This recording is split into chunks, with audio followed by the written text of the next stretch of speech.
Hanya butuh waktu kurang dari 2 tahun bagi seorang ilmuwan brilian untuk menyelamatkan Indonesia dari jurang kehancuran total.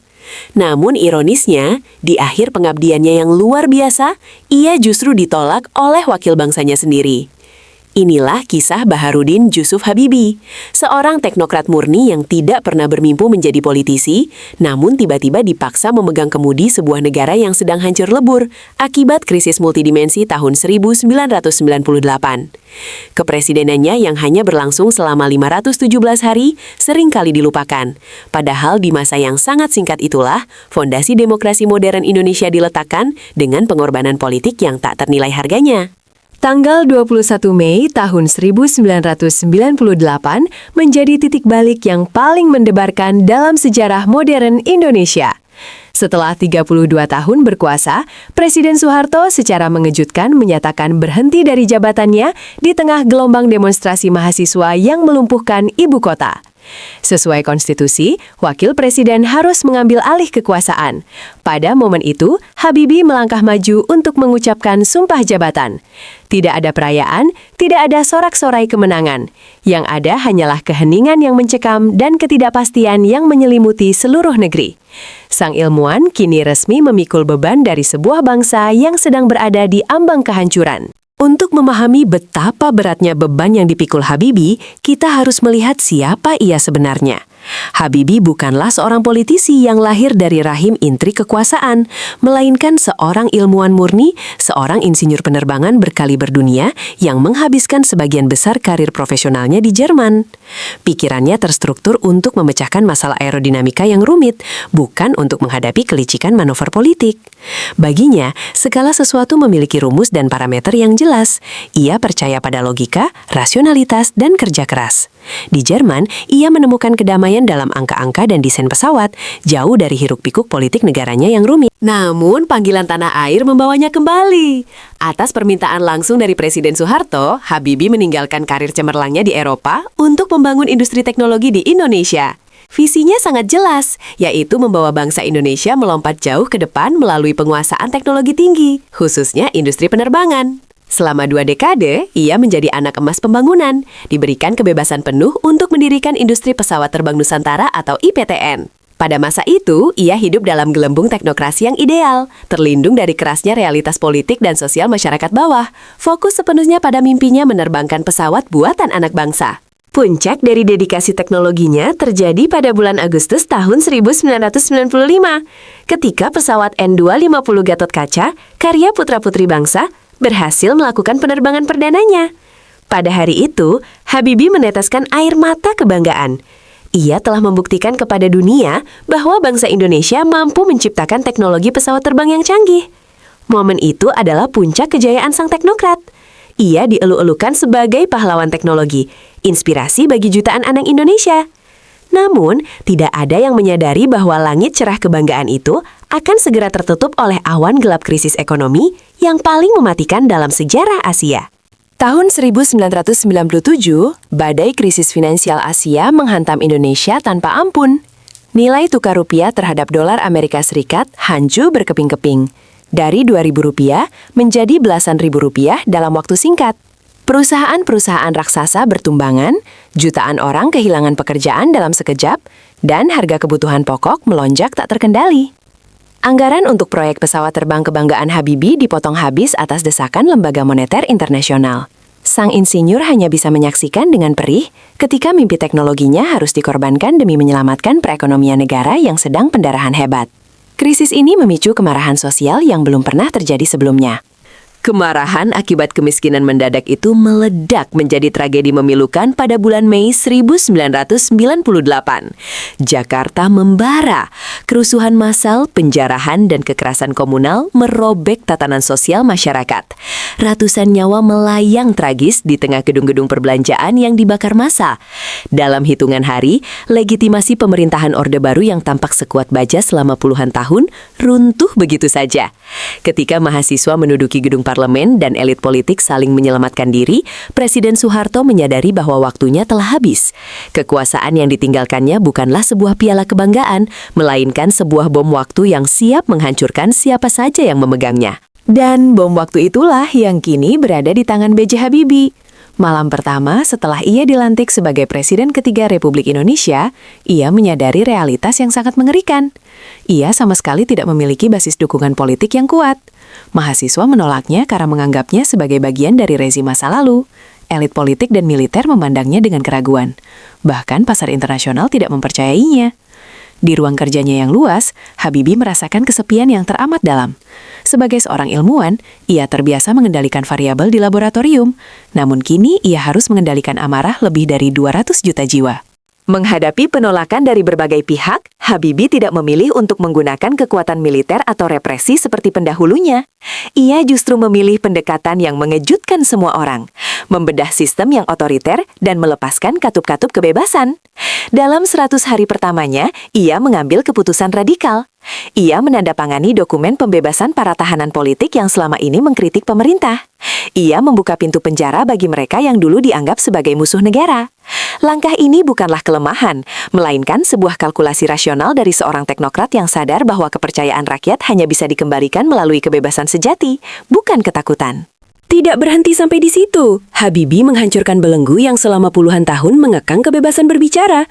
Ia mencabut aturan kewajiban surat izin usaha penerbitan pers, sebuah alat yang sebelumnya digunakan rezim untuk membungkam media massa kritis. Keputusan ini memicu ledakan informasi. Ratusan media cetak baru bermunculan seperti jamur di musim hujan, bebas memberitakan apa saja, mengkritik siapa saja, termasuk mengkritik Habibie sendiri secara tajam dan brutal. Bayangkan, seorang pemimpin memberikan senjata kepada media untuk menyerangnya demi sebuah prinsip transparansi. Habibie meyakini bahwa pers yang bebas adalah pilar mutlak untuk membangun masyarakat yang cerdas. Sembari membuka keran demokrasi politik, Habibie harus memutar otak menyelamatkan perekonomian yang sedang koma. Inflasi mencapai lebih dari 70%. Banyak yang memprediksi Indonesia akan menjadi negara gagal. Namun, insting teknokratnya bekerja dengan presisi tinggi. Bersama tim ekonomi pilihannya, ia merumuskan kebijakan stabilisasi makroekonomi yang ketat. Ia memulihkan jalur distribusi kebutuhan pokok dan meyakinkan komunitas internasional. Hasilnya bagaikan keajaiban. Dalam waktu kurang dari setahun, nilai tukar rupiah yang sempat terperosok hingga nyaris Rp17.000 per dolar berhasil ditekan turun dan distabilkan di angka sekitar Rp6.500. Langkah penyelamatan ekonomi ini tidak dicapai dengan sihir, melainkan melalui restrukturisasi kelembagaan yang sangat berani. Habibie menyadari bahwa bank sentral tidak boleh lagi menjadi mesin pencetak uang bagi penguasa politik. Oleh karena itu, ia mengesahkan undang-undang yang memberikan independensi penuh kepada Bank Indonesia, memisahkannya secara tegas dari campur tangan pemerintah. Ia juga membentuk Lembaga Penyihatan Perbankan Nasional untuk mengoperasi bank-bank yang hancur akibat kredit macet para oligarki. Tindakan ini memotong urat nadi kronisme masa lalu dan meletakkan standar tata kelola keuangan yang jauh lebih sehat bagi pemerintahan masa depan. Namun, ancaman terbesar kala itu bukan hanya ekonomi, melainkan ancaman nyata pecahnya wilayah Indonesia. Sentimen kebencian terhadap pemerintah pusat di Jakarta menyebar luas di daerah-daerah yang selama ini kekayaannya disedot tanpa keadilan. Ancaman balkanisasi atau perpecahan seperti di Yugoslavia membayangi Nusantara. Untuk meredam bom waktu disintegrasi ini, Habibie mengeluarkan Undang-Undang Otonomi Daerah. Ia mendesentralisasi kekuasaan dan membagi keadilan finansial kepada pemerintah daerah. Ia melepaskan genggaman tangan besi pemerintahan terpusat, memberikan hak kepada daerah untuk mengurus rumah tangganya sendiri. Keputusan rasional ini berhasil mencegah runtuhnya Negara Kesatuan Republik Indonesia. Di tengah segala perbaikan internal yang ia rintis, sebuah krisis diplomasi internasional yang berlarut-larut menuntut penyelesaian segera. Wilayah Timor Timur yang integrasinya selama lebih dari 2 dekade tidak pernah diakui oleh komunitas internasional, terus menjadi duri dalam daging bagi diplomasi Indonesia. Tudingan pelanggaran hak asasi manusia terus dialamatkan kepada Indonesia, mengancam masuknya bantuan ekonomi yang sangat vital bagi pemulihan negara. Habibie, sebagai seorang yang dibesarkan dalam iklim demokrasi barat yang sangat menghargai kebebasan, merasakan kontradiksi moral yang mendalam. Ia tidak bisa mempertahankan sebuah wilayah dengan mengorbankan darah dan martabat bangsanya sendiri. Maka, sang presiden mengambil salah satu keputusan paling berani dan paling kontroversial dalam sejarah Indonesia.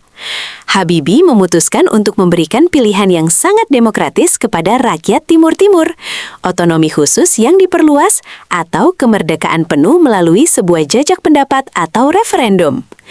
Keputusan ini diambilnya secara mengejutkan, tanpa melalui persetujuan panjang dari para jenderal militer yang telah mengorbankan banyak nyawa prajurit di sana. Baginya, logika demokrasi sangat sederhana.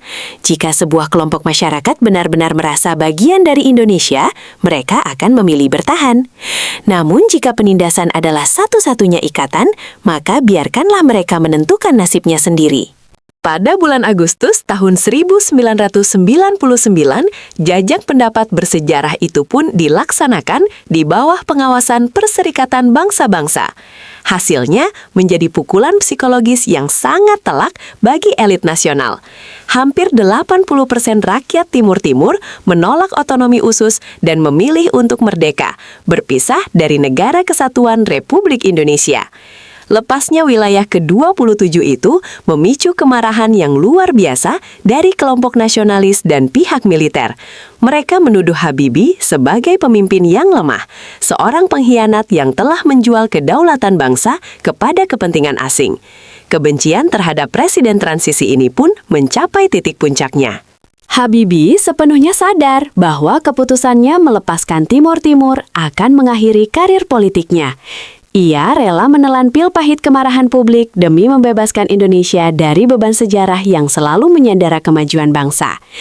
Namun, bagi para politisi di parlemen, lepasnya wilayah tersebut adalah senjata yang paling sempurna untuk menjatuhkan sang presiden.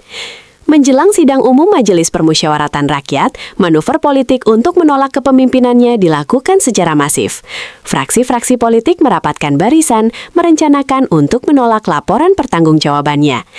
Sang teknokrat murni kini benar-benar sendirian, dikepung oleh serigala-serigala politik yang bersiap merebut takhta kepresidenan. Meskipun sadar dirinya diambang kejatuhan, Habibie tetap berpegang teguh pada janjinya untuk menyelenggarakan pemilihan umum secara jujur, adil, dan transparan pada pertengahan tahun 1999.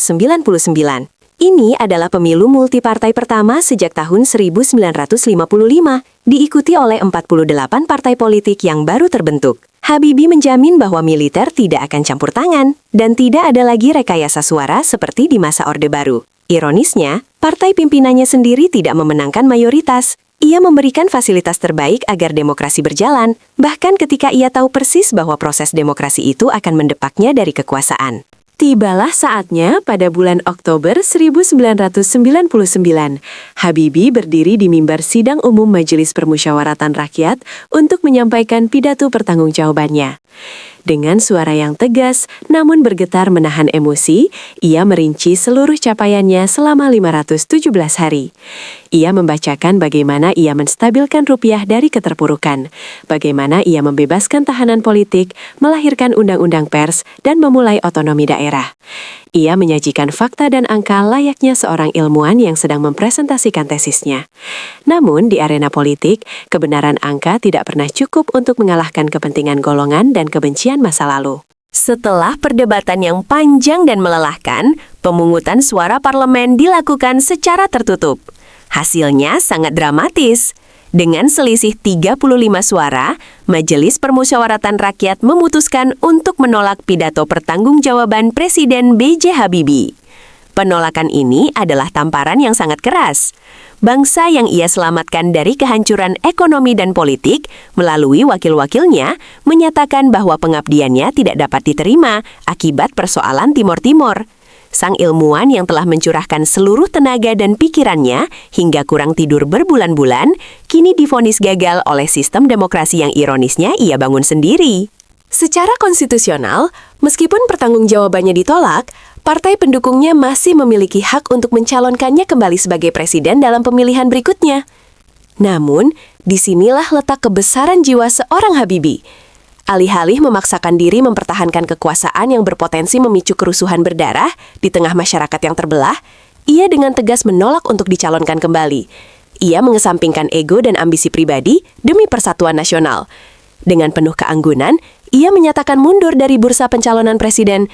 Ia memilih mundur agar proses transisi demokrasi yang damai dapat tercipta. ia menyerahkan tampuk kepemimpinan tanpa setetes darah pun yang tumpah. Setelah kekuasaan beralih ke tangan Abdurrahman Wahid, Habibie mengemasi barang-barangnya dari Istana Negara dan perlahan menepi dari hingar-bingar perpolitikan Indonesia. Ia membawa serta istrinya yang sangat dicintainya, Hasri Ainun, kembali ke Jerman, ke tempat di mana ia pertama kali merajut mimpi sebagai seorang ilmuwan. Di sana, ia kembali menjadi warga negara biasa, hidup tenang merawat cinta dan kesehatannya. Ia tidak meninggalkan warisan dinasti politik, tidak juga harta kekayaan negara yang dikuras untuk kepentingan pribadinya. Yang ia bawa hanyalah hati nurani yang bersih karena telah menunaikan tugas konstitusinya dengan sebaik-baiknya. Sejarah seringkali lambat dalam memberikan penghargaan yang adil. Butuh waktu belasan tahun bagi bangsa Indonesia untuk akhirnya menyadari betapa krusialnya 517 hari masa kepresidenan Habibie. Ia mengorbankan popularitasnya demi menyelamatkan ekonomi. Ia mengorbankan jabatannya demi tegaknya kebebasan pers dan hak asasi manusia. B.J. Habibie membuktikan bahwa kekuasaan sejati bukanlah tentang berapa lama seseorang bertahta, melainkan seberapa besar fondasi kebaikan yang berani ia bangun untuk generasi berikutnya. Sang ilmuwan yang pernah ditolak itu kini dikenang abadi sebagai Bapa Demokrasi Indonesia.